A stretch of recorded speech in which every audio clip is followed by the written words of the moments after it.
When you don't need anyone, everybody wants you. Carl Jung. There comes a moment in your life when something shifts, not on the outside, but deep within. It's when you stop begging to be chosen, heard, or loved. You no longer chase validation in their words or worth in their eyes. You detach. But not out of bitterness, out of clarity. You finally see that needing people to complete you is what kept you incomplete. And in that silence, in that distance, something powerful is born. Presence.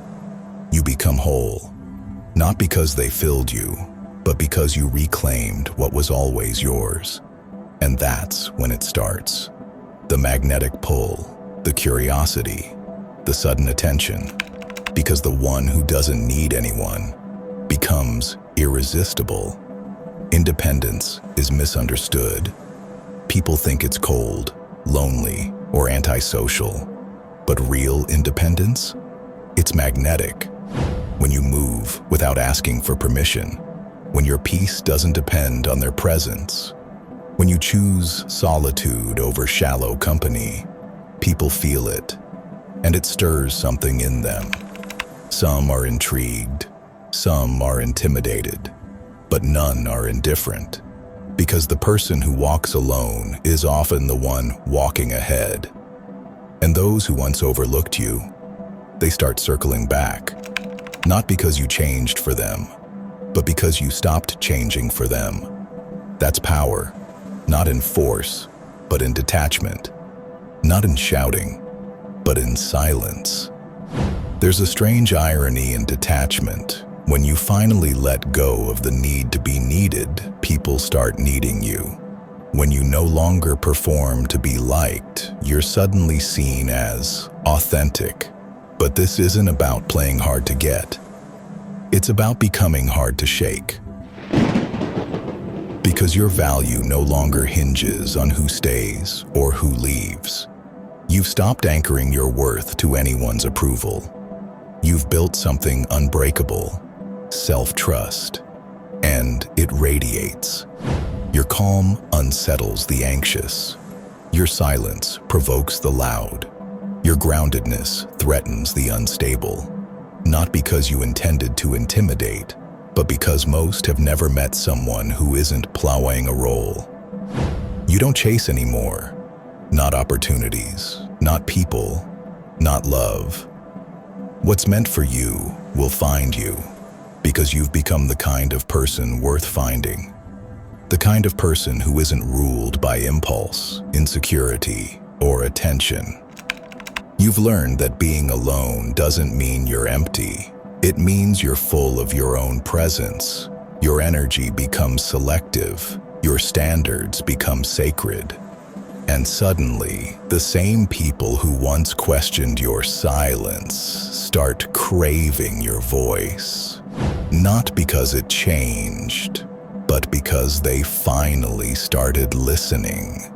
In a world addicted to noise, your quiet is rebellion, and rebellion is magnetic.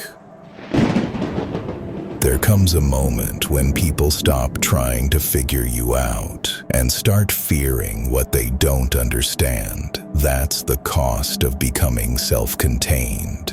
You no longer explain, justify, or shrink yourself to ease someone else's discomfort. You're not rude. You're resolute. You're not distant. You're discerning. People mistake your boundaries for coldness, your confidence for arrogance, your calm for detachment. Let them. You've traded performative likability for actual peace. And now, every room you enter feels the shift, because you're not there to take space.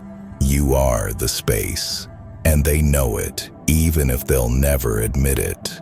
This kind of solitude sharpens you. You begin to see the games others play.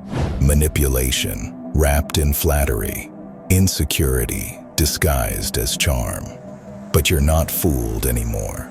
You've spent too much time alone with your thoughts to be deceived by noise. You know how to read energy before words. You know how to feel intent before action. That's the power of choosing yourself. You become fluent in truth. While others are distracted by appearances, you've trained your mind to see what's real. And that clarity, it's your armor.